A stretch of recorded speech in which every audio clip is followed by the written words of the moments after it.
Well. I guess I am live on YouTube, everybody. Hey, this is SJ Anderson. How's it going? Gonna here to talk about the new moon in Leo, the upcoming new moon that's now less than 24 hours away. I guess it happens. I'm at 7:30 p.m.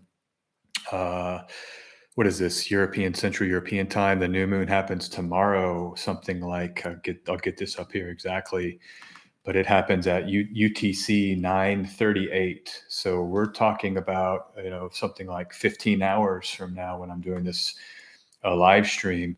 I have just had the darndest time with getting this video done. I had hired an editor for the first time to try that, and it just didn't work out. With the editor, we're just kind of some kinks and some roadblocks with it, and then so that video wasn't going to work, and so then I'm here late in the tooth, and I want to get here and to talk about the new moon in Leo, but my Zoom live isn't working. So now I am kind of stuck with. Let me see if I can even share screen. No, I can't even do my Zoom live. I'm gonna have to do that later. But the Zoom live isn't working, and so I'm just here on YouTube live just to come and to try to speak to you about the new moon in Leo, so I can keep that going. What I think going to have to do is just show you my phone with some of the images as I talk about it, because that's basically where we're at. But all right, let's just get in here. This new moon in Leo, it's really, really interesting. One of the main points I want to say at the beginning here with it is that it's right next to Venus. And everybody out there is aware that we've had this 4-month Venus purgation cycle. Venus was purified, and it's still in the process of being purified in the heart of the sun, in the sun sign of Leo. What is Venus? Adornment, presentation, love, relationships. Leo is the selfhood. And so many people are having like a purified selfhood right now of all kinds. Relationships are ending and beginning. And by the way, I can see comments. So if you write comments, I'll try to answer to them all. Thank you, Nikki. You're amazing. SJ, hey, let's turn down the praise a little bit. No, I'm just kidding. But thanks. I'm just going to respond to comments here as well. Let me just try to get up some of the visuals. Where is that? So anyhow, just back to the idea. I mean, this new moon comes right next to Venus, and it's this purification of Venus that we're all getting to enjoy. The new moon is so close to it really does punctuate everyone's Venus retrograde and Leo story. And that's the one thing I want you to be thinking about right now, Monday, Tuesday. Like, where are you at with this Venus retrograde? Are there new relationships, new ways of configuring yourself within relationships, new identities of selfhood that you have around the relationships in your life? A new moon is a seeding, and it's an accentuation of energy in the transiting sky. Wherever those new moons happen, they kind of lock in the configurations for that next 2-week cycle, that next half of the lunation. We get a waxing half of the lunation right now after this new moon. Here it is, Leo new moon. And so I'm going to try to just get up some of this as I go. Again, this is very much an on the fly thing. Let me see if you can see that. No, this isn't going to be very good. Maybe you can see it a little bit right there. I think these visuals, there it is. But it's reversed, but you can see the new moon right next to Leo. Like I said, my Zoom is down, so I can't even do Zoom and share screen, unfortunately. So anyhow, that's the number one point about this whole new moon. It's like, who are you becoming? And the film analogies and some of the other connections I've made to this moment that I find very, very interesting are sup, Sam. Hey, Matthew, thanks. I appreciate it. Trying to do as much as I can. I've had some, Venus retrograde, Mercury retrograde stuff going on. So I'm just making this a live new moon video. I'm hoping next time that these, let's say, kinks or these kind of issues can get ironed out. But anyhow, yeah, who are you becoming? Oh, the film analogies I was saying. And there was 2 big ones that I thought were really important. And I shared one, I think both on Twitter, but the first is V for Vendetta. You guys have seen that movie, I think. The main character, Evie, and at the beginning, she's kind of a timid, just normal kind of work woman. And then she gets kidnapped and held in this kind of ritual of initiation by V, that main character, who creates this kind of fake prison and this fake captivity. But there's that famous scene where she ends up getting her head shaved. And I thought it was so literal. And after that in the movie, she becomes this very powerful fighter. And so it was this like very literal thing where there's an adornment shift of a Venus retrograde, blocks, delays, new configurations around the Leo, which is the appearance, or the self, but Venus is the appearance. So like that picture, you get the reconfigured self adornment haircut, but it's also like the energy of Evie. She becomes this very powerful fighter. And so I thought that was a great filmic metaphor for where we're at, where it's, you might be having new identities as you emerge here into the fall. Venus will emerge. This is some of the technical stuff from the video, but Venus from the video that never got published, right? But Venus is emergent from the sun's beams. It becomes visible roughly 23 August. So that's about 7 days from now. And that's a huge marker here for all of our story. Venus we'll get to see it in the morning. If we wake up in the morning, you get to see Venus there. And then for September, Venus will station direct. And so by then, it's like, yes, you might have an even more sense. If this Venus Cazimi 3 days ago didn't do it for you, look for that 23 August and then 4 September to really get that clarity around where you're going. Hey, Sandrine's Vox Services. Hey, what's going on? Hey, first house Leo with my Venus there. Yeah, I mean, that's a great example. And it's good to remember that, Nikki, like wherever it's happening in your chart, look for those kind of identity rebirths around the house topics. And so coincidentally, I'm having it in my 11th house. And it's like, look at this. I'm having to do this live stream. My whole video system has kind of been turned on its head a little bit here temporarily.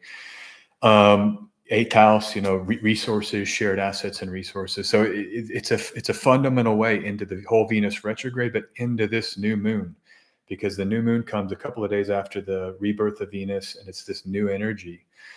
And then it increasingly gets clear what this new rebirth has been for us all. Again, 23rd September, Venus is visible. 4 September is Venus stations direct. And then it's 9 October, Venus is out of Leo. And it's probably done by then. And we're all into like a whole new cycle for Venus and a new sign for Venus. It'll be big. That Venus in Virgo is going to rule both the eclipses in October too. So we kind of shift out of what we've just been reborn around. And then we're into some really intense things with Venus and Virgo. I'm not going to talk about that here. That's separate. I'm really here to talk about the new moon. Okay. Leo Nelson high, 8th house, Venus, Leo, 28 degrees right off the Cazimi. Man, so yeah, you've got a Venus return. That would, those are good because the natal promise of that Venus in the natal chart is getting reconfigured. So it adds a whole nother layer. Okay, let me come back. It was the V for Vendetta picture that is, I think, a nice one to be thinking about with this new moon. Evie gets her head shaved and then is like in a crisis, right? The Venus retrograde crisis, and then is reborn later in the picture, very strong. The other one is, what is the film? It is called Coming to America. It was popular when I was a kid, from the 80s, I believe, late 80s. And this is an Eddie Murphy picture where he's a prince of an African country. And Eddie Murphy, what happens is that I think family wanted him to marry a certain woman. And he's like, no, I'm not going to do that. I want to find true love. So again, we're in this realm of Venus, right? Leo's kings and princes and royalty and all of it. And so he goes through this whole blocks and delays, the whole narrative of the film. He goes to New York City, Queens, to find a queen. It's funny. It's a comedy. And then he's like working at a McDonald's. Like he really goes down a few levels in society to have this kind of purge and rebirth. And by the end, he of course finds true love. And then we know what true love is, right? But talk about a block and delay. I mean, he's blocking his role as a prince. He's giving up the kingly nature of the land he lives in. And then he's kind of he changes his appearance. And the images I had were like showing him as a king. And then it shows him working at McDonald's. Like it really is about a reformulation of self to find true love. So, I think those are two filmic analogies that can bring us right into this moment and right into this new moon in Leo. And I wanted to share those. We've already talked about the dates of Venus, when Venus gets strong again. Let me come back and there's this other part of the chart. And I think you saw it earlier. Let me see if I can get it close again. Yeah, there it is. You see Mars and Mercury right there in Virgo. Well, by Egyptian term, that new moon is in Mercury's Egyptian term. You can see it there, 23 degrees or the 24th degree of Leo. Those are the Egyptian terms of Mercury. And so Mercury has some rulership over this new moon. And so we have to kick in to this Mercury and Mars connection this Mercury and Mars story. The thing is that there's still Saturn and Pisces. Now it's a wide orb. It's a wide orb opposition, but it's still this mutable Saturn and Pisces opposite Mercury and Mars. And Mercury's about to have a whole retrograde in Virgo. It gets closer. It goes back to that Saturn. And so I think this new moon moment, we're back into the Mercury and Virgo, Saturn and Pisces, opposition dance. It's a big part of this moment. And I think in the video I had prepared, this is what I was going to talk about. It's another movie. It's called The Seventh Seal by Ingmar Bergman. It's famous when there's the main character is playing a chess game with death. Death comes, and there's this chess game, and like the whole picture, they're like musing philosophically. And I just feel like that's a huge part of this delay moment here in summer, because the astrology gets really potent in October with an eclipse season comes. There's a new moon in Virgo right when Mercury stations direct on the 15th. Venus is direct, Mercury is direct, a new moon. And all that happens opposite Saturn, which is like these heavy, contemplative, serious things like musings philosophic. And that's embedded here in this moment of astrology here, even into the pre-eclipse season astrology. By the time everything leaves Virgo, it's like, who are we? Why are we here? Remember, Virgo has a reputation of planning and meticulous planning. Mars and Mercury, they don't meet here. They actually refrain. So the action is almost delayed. And then that Mercury is alone opposite Saturn and Pisces. And it's very much a kind of reviewing the plan, wondering why we're here, wondering what's going on. All of that's embedded in here in the new moon, because Mercury rules by Egyptian term, and you're building those oppositions with Mercury and Saturn. So keep that in mind. Your Venus purgation rebirth story, it may be taking more time. I mean, you may need to see Venus station direct September 4th. And then Mercury station direct September 15th, and that new moon in Virgo, and then getting into eclipse season to really kind of feel into all these changes that have happened here this summer.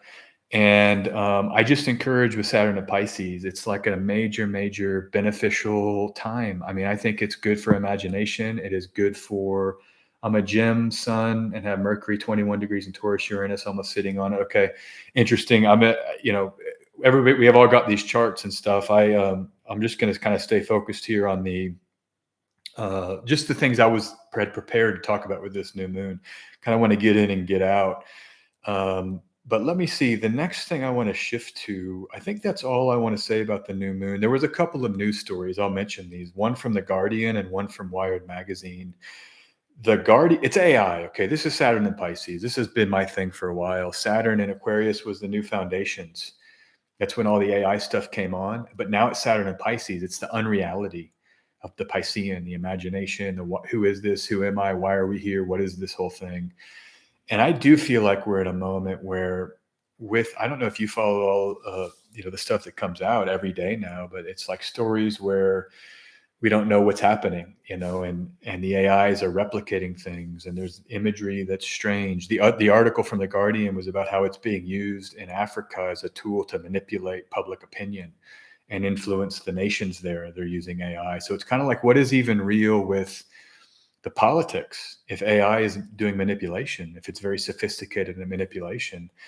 What's even real with big political movements within countries or continents? Africa, right, is a continent. There was the story of that woman on a plane. So right as Venus Kazemi, she released her video saying, hey, I'm here. But she was like pointing, that person's not even real. There's just a lot of these stories like, this isn't real. Things aren't real. And that's all Saturn and Pisces. The Saturn is real, reality. It's like the hard truth, the hard, tangible, real. And Pisces is complete dissipation. And so when you mix those, you do get these questions of what is real. Remember, this is the technical point. Saturn and Pisces opposite Mars and Mercury in Virgo. And so all of that Virgoan action with Mars and Mercury, that is now having to, Mars separates, Mercury doesn't meet Mars. So they don't even meet. And then it has to go backwards, opposing these kind of walls of unreality. And so for your particular story, that could be a lot of stuff. I mean, maybe you're going to just continue to like gestate and contemplate with plans here until that September new moon and Mercury and Venus are direct again. It's only a month out from today when I record this live, but that's the other layer of this new moon moment that I was really going to focus on in the video that I had prepared.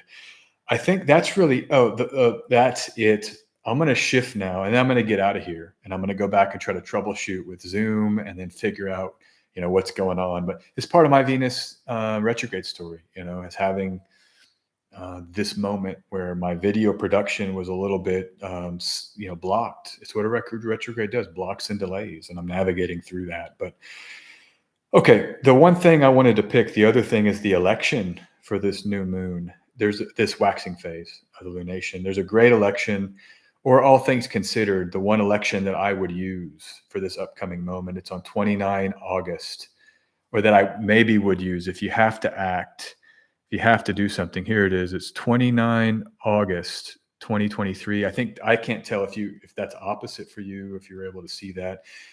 The chart I have is 1337 UTC, and it is the moon in Aquarius. Remember, right now in the transiting sky, all of the fixed axis is clear of Mars and Saturn. Mars is in Virgo with Saturn and Pisces, mutable axis. The lunar nodes are in the cardinal axis. So that fixed axis is wide open. Not a lot of difficulty there. SJ, filmmaker, animator person here. You're great at editing. Got a really unique vision. Save your money on an editor unless you find the right person. Yeah, I know.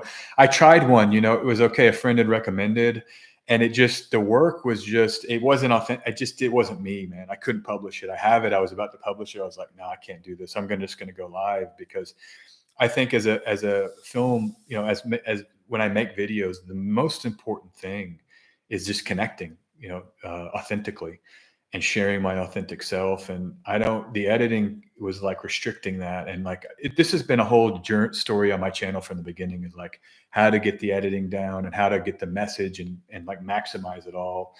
But yeah, I think the videos have been pretty good, and I'll probably just stay with that format, maybe tweak it some, or I don't even know what's going down with that. Maybe for me, my story, it's like this new moon, Mercury, Venus, both direct 15 September, the next new moon from this one.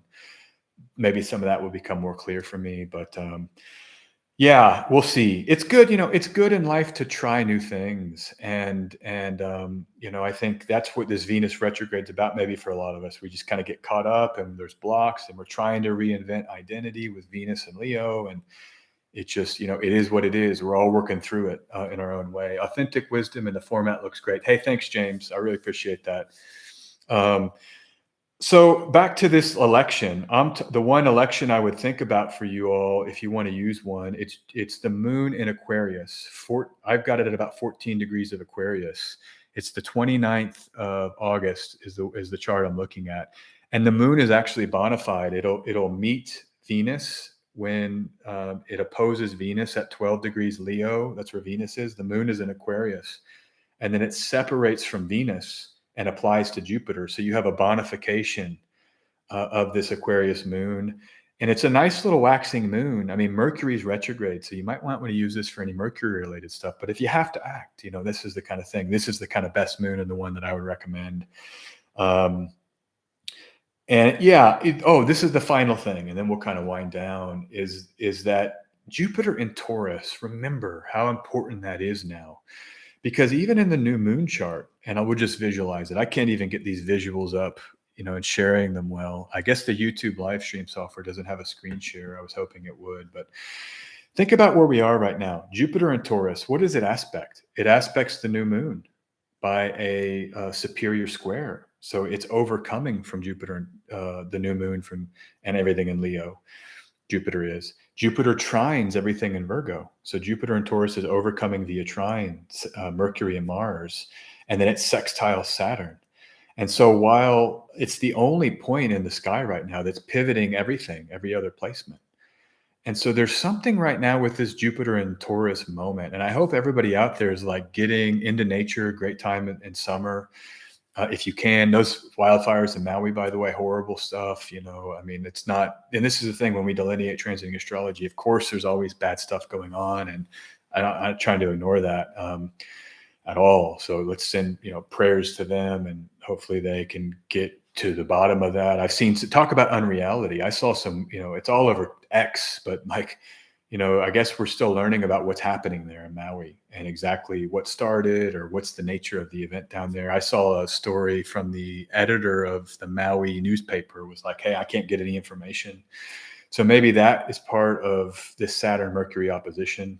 Anyhow, I didn't want to come to my Jupiter and Taurus point, which is like get into nature, truth, wisdom, and nature, and then not be tone deaf that there's some of the natural world that's really problematic currently. So just keep that in mind that, I'm not trying to ignore that, but it's Jupiter in Taurus aspecting everything right now, including everything in the new moon chart.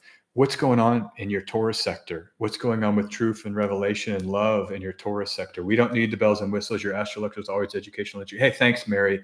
And I need to hear that. I'll be honest. I need to hear that. I'm happy that I can, my little experience with my attempt here to get this editor and then not quite working out. Basically, I think I've learned that more than ever, that it's how I want to present here on my channel too. Like, I know the videos as I've been making them, I can stand by those. Like that actually is my honest, like full attention to the astrology. I'm busy. Sometimes it's not perfect, but it really is like the core of the message that I want to communicate in a pretty free flowing way where I know that message is getting communicated. And I think that's the most important thing, trying to make it look perfect and bells and whistles. That is actually it can take away. And so anyhow, I appreciate that comment, Mary. Very kind of you. But where's your Jupiter in Taurus? What is Taurus? It's the body, it's the pleasures, the nurturing, it's all of that, the staying and that fixity of what we like about life, things that can feed our desires and just the good stuff. We're here, we want to keep enjoying good stuff day to day to day. Taurus has that reputation of being stubborn. I always think about staying under the warm covers too long in the morning, but the warm covers are good, right? That's a great part of my day, is that comfortable bed that I get to enjoy a couple of times a day, So I think our Jupiter and Taurus story, truth and revelation and justice and wisdom around how we're relating to the earth and, the love that earthy embrace can bring to our lives, like all of that. It's tangible. You talk about Saturn and Pisces being unreality. Well, you go to Jupiter and Taurus, that's pretty tangible in a certain way. And it may be that, like the touch grass. I know I mentioned that in one of my videos before, but that is kind of one core message with everything here. Just touch on that grass. There's something so profound. I see these people on X. They say that there's actually biochemical reactions when you put your feet in dirt. And some of these purists are like, take off your shoes, like just go walk in dirt every day. And if you don't do that, somehow it's going to hurt your health, So maybe that's the extreme of this kind of Jupiter and Tauran idea, but keep that in mind, and keep it in mind specifically for this election, the one election of the cycle here, 29 August, 2023, a waxing Aquarius moon applying to Jupiter, enclosed by benefic rays, averse to Saturn, trine Mars, and trine and sextile lunar nodes. It's a great little election if you need one for this upcoming waxing phase.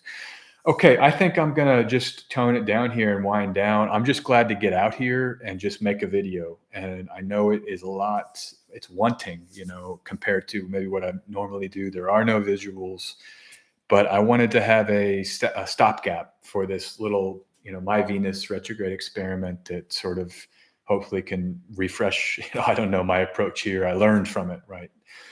But all right, well, that's it. Hey, have a great new moon in Leo. And let me give you the exact dates on that again so we know. We're about 15 hours out from perfection of that new moon as I record this live. And, just to summarize, my wish for everyone is to, find, I always say find, authenticity, the stuff I've been talking about here. Who are you? And what do you love about life and self? And how is that new kind of authentic self maybe emerging into the world? And one that'll be very important for the rest of this year, because Venus will be a major player in this eclipse season that's coming up in October. So let me see here. I'm going to close with this exact date if I can get it. So it says 15 August. It's 16 August is the new moon in Leo, and the exact perfection of it is at 9:38 UTC, which will be early as you go to bed. Those people that have normal circadian rhythms, if in America and in the Western Hemisphere, you're going to go, that'll be in the morning for you. And for us in Europe, it's going to be later in like it'll be early morning. We're going to have it in like towards the afternoon, right as it turns into noon. And then down under and in Asia, you'll get it in the afternoon on the 16th. But okay, have a wonderful Leo new moon. Talk soon, and take care, everyone. I'm going to end this stream. Bye-bye.